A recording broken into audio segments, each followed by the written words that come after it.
Okay, so now that we have our nice image that's magenta colored, the next step is to actually be able to write those pixels individually, because right now we're just giving it a color, which we don't really like. It's also a background color, so that's extra bad. So how do we write to these? Well, we need to write to something else first. So there's something called a bitmap, and that bitmap will allow us to just basically write any value on the bitmap. Imagine that the bitmap will include literally the color of every single pixel of the image, and then the color of the image that we have here, this new view, will be taken from that bitmap. So we're gonna go here, and we're gonna say, well, lit init var. Actually, we don't really need to do that. Let's make it kind of global. So let's put it here, and we're just gonna say var. We're just gonna call it bitmap, and it's gonna be of type bitmap. So there's something called bitmap, believe it or not, and that every time we use something that we have not imported, in this case, you can see we'll actually import it automatically. Else, you're just gonna right click and it's gonna import it. So now we have a bitmap, and the way we're gonna have this be created is we're gonna say that equals create bitmap, and here we set a few values. So we're gonna set for now, well, we're gonna use, just to be a bit more clear about what we're doing, we're gonna set a few constants, and we're gonna say here constants. So this will allow us to just basically have some values that we constantly refer to. So basically numbers. So the first one is going to be the screen height. Might as well start with the width. And let's say, why not? That's 512. And then this one also, which is going to be the width or the height, which is also going to be 512. It's a bit small, but it's just a phone, so we're going to keep it like that for now. So we have 512, 512. These are our constants. And here we're going to say, well, that equals that width. Then obviously the height of that is also going to be this. And the last thing that we need is to configure what type does the bitmap hold. So the config. So here we're going to say bitmap. So we're going to take some value from the library. So we're going to say bitmap dot config. And so this, you can see, gives us exactly what kind of values the bitmap will hold. So we don't want alphas because we don't need them. So we'd want RGB. So we want red, green, and blue. And specifically, we're going to use 565. It doesn't matter what that means. This one will work very well. So for the purposes of keeping it simple, it really doesn't add too much to know what this is, but you can look it up if you want to. So this is our bitmap, and this is where we're going to be writing. So this is like a basically list or an array, whatever you want to call it, of the colors that this is going to be colored from. So what we could do here is say, to see how this works, it's like, okay, we need to give it a value that isn't the magenta color. So we're going to say a new view dot, to basically get the values from the bitmap. We just say set image bitmap, and all it does is takes the bitmap variable. That's it. So that's how you write to it. So now it probably should not be magenta. I'm not sure what it's going to be. It's probably going to be white. It's black. So basically that means that all the values are zeros, right? So this bitmap has a lot of zeros. In fact, it has screen width times screen height times 3, because we have 3 values for each of these. So, okay, well, we have a black image now. That doesn't really help us a lot. So what do we do now? Well, the next step is to actually well, give these values a bit of meaning. One way to kind of showcase what this would actually look like is to edit the bitmap a little bit. So we're gonna just show what this could actually look like. So one way to do this, to write to this bitmap, and that's how we're actually gonna write to it, is to basically use an int array to write to it. So we're gonna say here var, it's basically an array of ints, it's just integers. We're gonna call it calls, so callers, and it's gonna be an int array, and it's going to be, let's say, well, let's give it a size, so we need to know how big it is, and obviously it's gonna be screen width times screen height. Cool. So this may seem weird, but we don't really have so this RGB 565 is not 3 values. So this bitmap will not have, well, width times height times 3. Basically, it will have width times height integers that represent this RGB. So what that means is we can actually represent an RGB value using an integer, which might sound weird, but that is a thing we can actually do. So that's why we do it like this. So that's our size. So to see how we write this, we're gonna say here, well, let's say x in 0 until, well, obviously let's say screen height, rather width. This is gonna be the width, and then for y in 0 until screen height. Okay, so now basically we're accessing all of the values here on the color array, because that's what we said the size is. So if you think this is a matrix, you think it as a matrix to be very simple, then we're actually accessing all of the values. And this is a better way to control. There's a reason why we do it like this and we don't do it the other way. So just say x, for example, 0 until this times this. So first of all, I'm going to write the colors here. So I'm going to say, in order to do that, well, we just say x. So obviously someone would say, so how do you write the one that you want? Well, you say x, and then you say very simple plus y times basically how many you had. So this is times width. So if you think about, if you don't really understand why this works, so if you're not really too just versed in graphics or other circumstances where this would be used, if you think about it as an image and this starts from 0, so if this is 0 for whatever reason, and let's say it goes from 0 to 512 or 511 in this case, so it goes 0 and this is 511, last pixel. And then this is the basically x, so it's where you are here, and the y is the height, so in which row you are. So if you're thinking like that, then the width is obviously this, and this is the height. So here I have 512 x's. If I have just a way of, so if I need just one number to name all of these positions, so this row and then this row and then this row, I start from this one, I say, well, these positions are 0, and here it's 511. This position is 512 now. So how do I get 512? So the next row, the first basically x is going to be 512. So how do I get 512? Well, I have y has to be 1, because before it was 0. So if y is 1 times screen width, which is 512, I have 512. And then x is 0. The next one is going to be 513.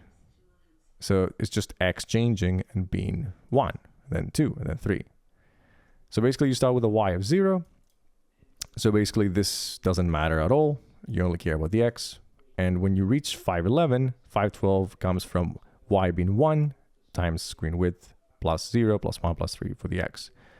So that's how that works. And this way we can actually write the color. Okay, so how do we do this? Well, we already spoke about colors.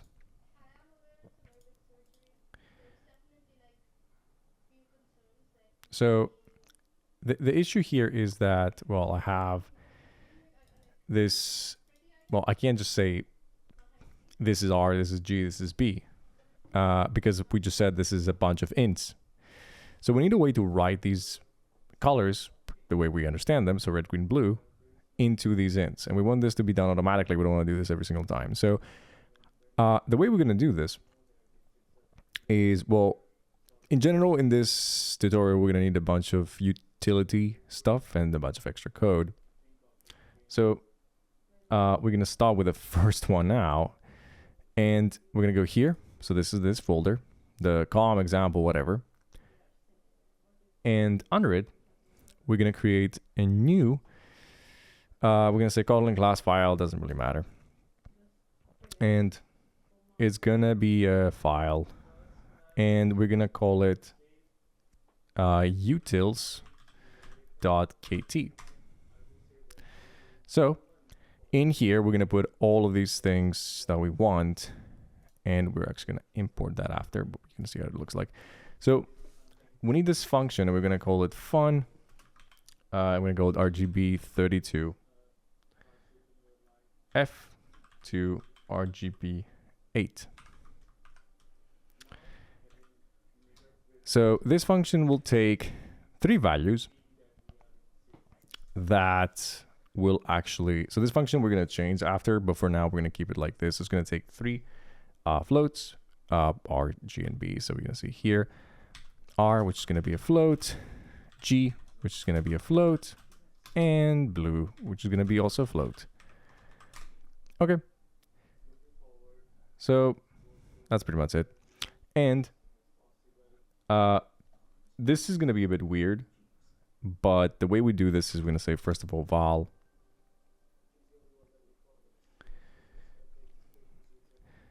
Let's call it something else. Let's call it, it's fine. So first we need to change slightly our green and blue. So I'm not going to explain exactly how this works. So let's just just say that the best thing to do for now is just to take it as it is. So you're going to have R, let's say R new, that's pretty good. And we're going to turn it into an int because you saw before it's a float. So we want to turn it into another type of value, basically. And basically what we're doing is we're saying, well, I want to make sure that this is a value between 0 and 255. So before, the float is very likely going to be something large for a variety of reasons that we're going to see after. In this, so color will usually be represented from 0 to 1, so 0.0 up to 1.0. But in this case, we want ints. And if you think about it, well, an int is going to be from 0 to 255. It's going to give us 256 numbers. Basically possible 256 values for R, 256 possible values for green, and 256 values for blue. And what we're going to do is basically convert it to that, and then we're going to take all of these and put them into one int.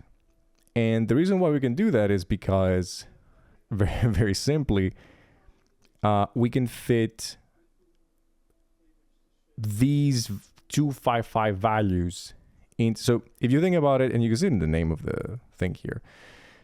So we say RGB32F. So these are floats, and they're 32 bits, right? Floats are not half floats. They're 32 bits.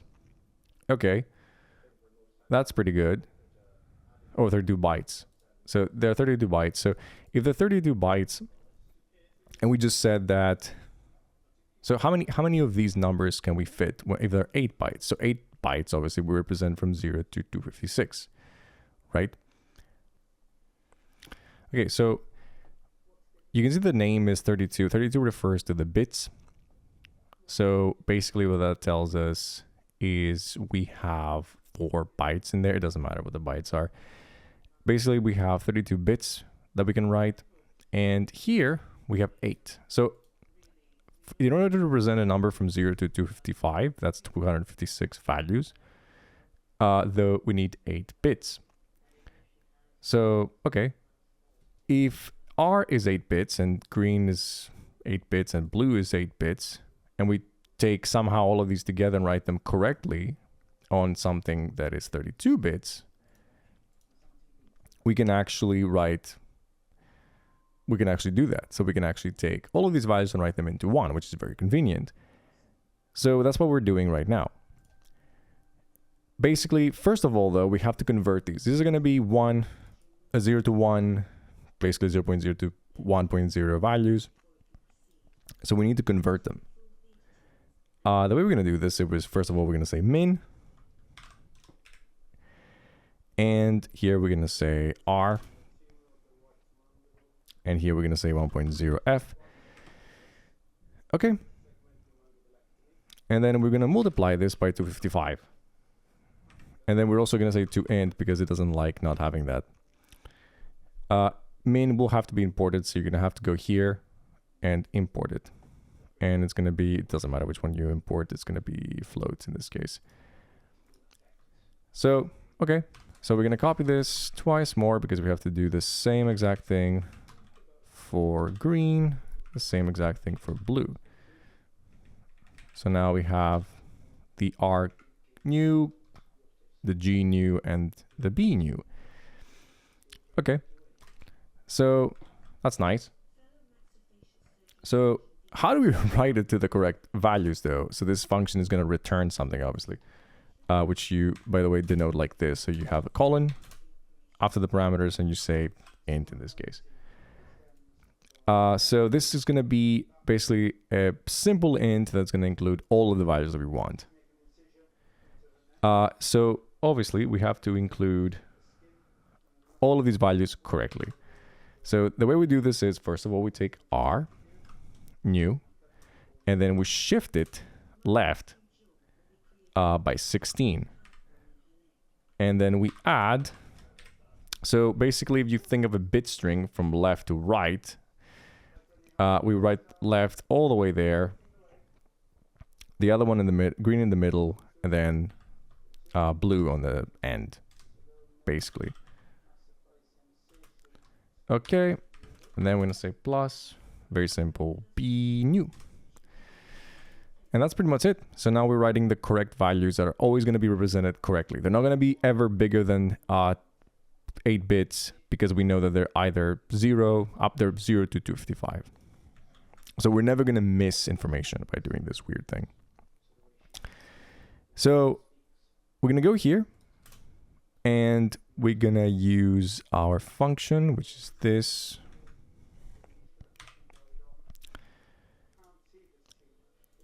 And basically, well, we have to give it a color. So what I'm gonna do is I'm gonna say x times 0.01f. And I'm gonna do the same for this. So I'm just gonna give it a value like this. That's gonna be a bit weird. To see if it works. And basically this changes this calls. So now we are writing to this int array that we talked about. This is our new color. Okay, well, how do we pass it to the bitmap before it goes into the new view? Because ultimately that's what we wanted to do. Well, in our case, very simply, we're going to be saying, well, there is, believe it or not, a function that is bitmap dot set pixels, which is really nice. So this is what it's going to be. So it will set all of them for us. So all we have to do is provide the int array, which is calls. Offset doesn't matter, it's going to be 0.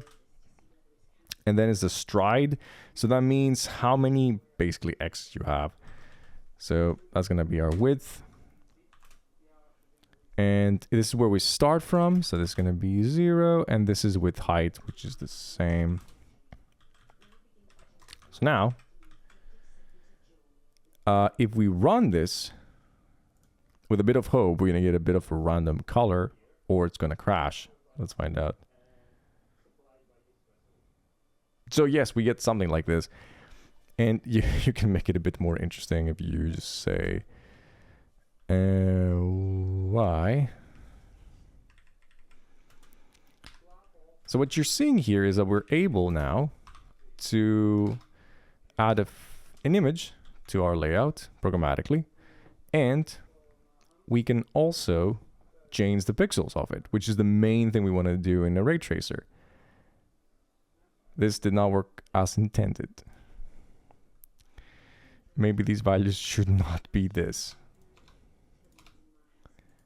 But anyway, the point is we have the first step done. We're controlling the frame here, and that's great.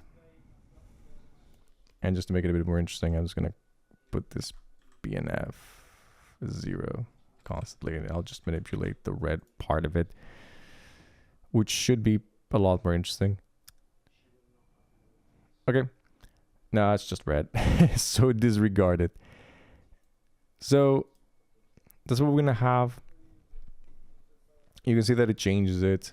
And in the next part, we're going to start actually making things a bit more interesting, because we're going to go into the basic things that we need to implement before we get to the ray tracer. So we'll see you in the next part.